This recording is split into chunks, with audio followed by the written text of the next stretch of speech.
Hello, welcome to my long-awaited Cerberus guide.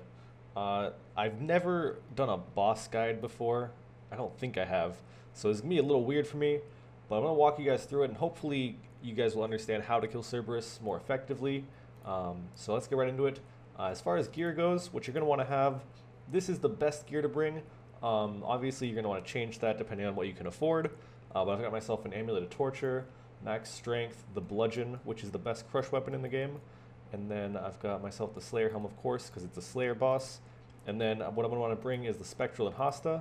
That is for max, the maximum stuff you want to bring, and the SGS is the best spec weapon. You can trade this out. If you don't have a bludgeon, you can get yourself a Hasta and a Defender. That'll be almost the same. You get yourself a Fury instead of a Torture. You can get yourself a Crystal Halley instead of an SGS. And then for gear, the top and bottom, it's really up to you if you want to have a torso and a tank legs, or if you want to have, a full tank. It's really up to you what kind of gear you want to bring. But obviously the max gear is what I've got right here.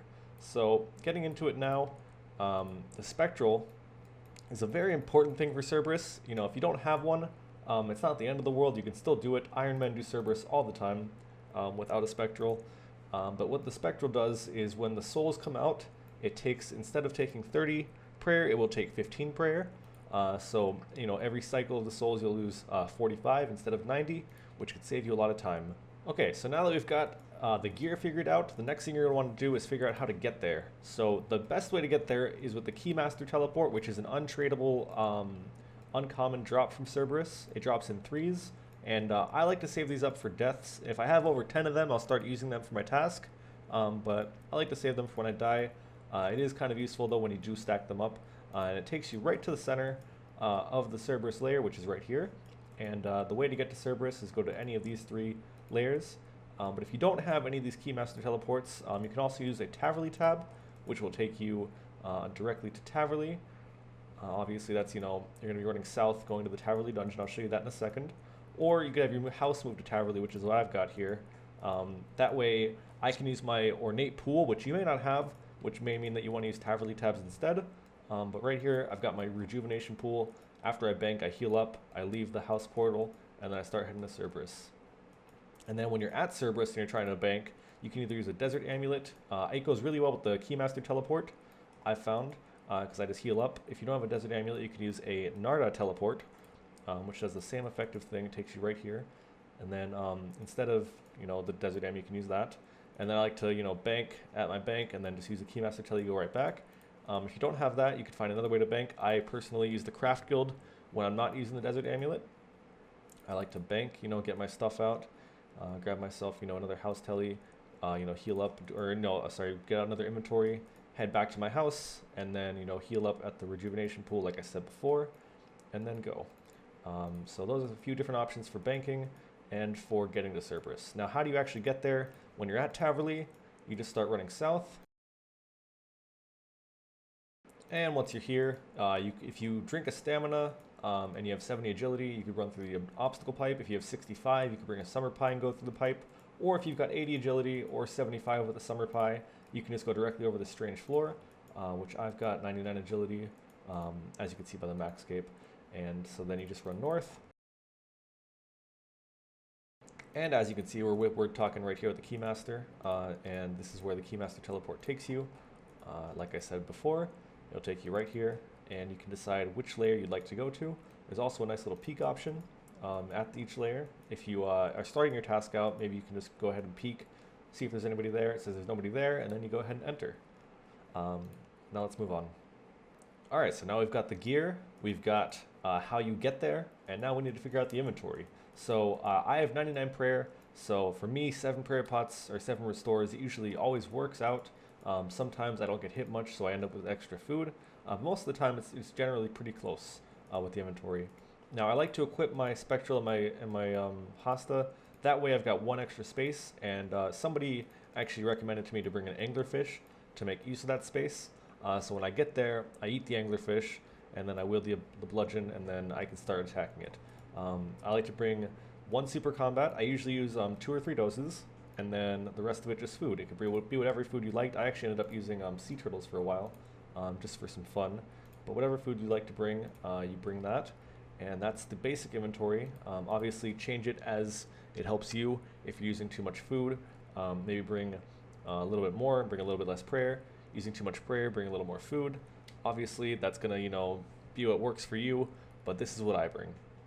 Okay, so now that we've sorted out how to get to Cerberus, what to have in your inventory, and what to wear, now it just comes down to killing it, which is very simple. You just want to have Mage and Piety as your two prayers, and then there's a couple little things that are going to help you to extend your trip. All you got to know is the basic mechanics of it. So Cerberus has two special attacks. The first one being when it calls out the souls, and that's triggered by seeing the Aru above its head.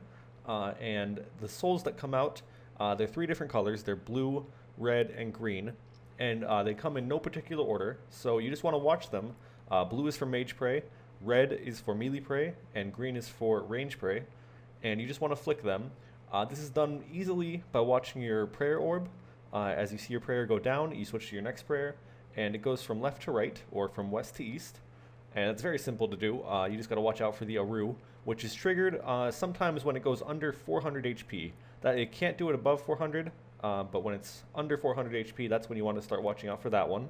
And one little tip to save some prayer, if you have a Spectral, you want to stay under 45 prayer. That way, as you see right here, I'm at 2 prayer points. It will smite me, but it will still act as if it took 15 away. So if I stay under 45, I'll use less prayer throughout my trip. Okay, so Cerberus' second attack is the Gur, or the Lava Pools, which is triggered under 200 HP. It has a chance to do the Gur effect, where it shoots out 3 lava pools, usually 1 or 2 right next to you, and then another one somewhere else. You want to avoid that because if you're on or next to them, you'll start taking some damage, and that could kill you. So if you go under 200, if Cerberus' HP, you want to watch out for that and kind of avoid it. Now that you know both of Cerberus' special attacks, when does he trigger them? Again, Aru under 400, Gur under 200, and sometimes he does them both together. If he does an Aru around like 250 or 200 HP, and you hit him a couple times, he may possibly do the Gur as well. As you can see on the screen, I've got a couple different instances where that happens. There is a timing to it. It's not a perfect thing, but you can try to kind of avoid it. You can take no damage from this as long as you time it right. You can avoid both special attacks. And after that, all Cerberus really comes down to is just a couple little tricks that could increase your kills. So the first part of my little tips and tricks for this is the first attack Cerberus always does is a mage range melee triple attack. You can have your sounds on to listen for the mage attack, or you can watch for the orb to come out. He does this attack always at the start, and then he'll do it probably about every 40 seconds or so during the kill as well. He'll do a triple attack, mage range melee. If you can get the timing down for that, then you won't take nearly as much damage as you normally would on a kill, and it really helps out. The next tip I've got for you is when you're standing under Cerberus at the start of a kill, he won't attack you for 2 hits that you do to him. As long as you stand under right at the start, he doesn't attack back.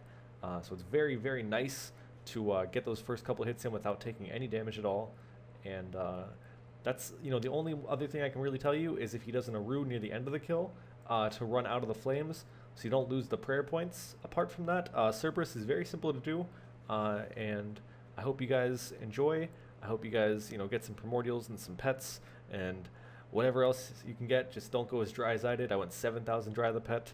But yeah, that's pretty much everything I've got for you guys. Hope you enjoyed, and don't be too harsh on me. It is my first PVM guide. Have a good day.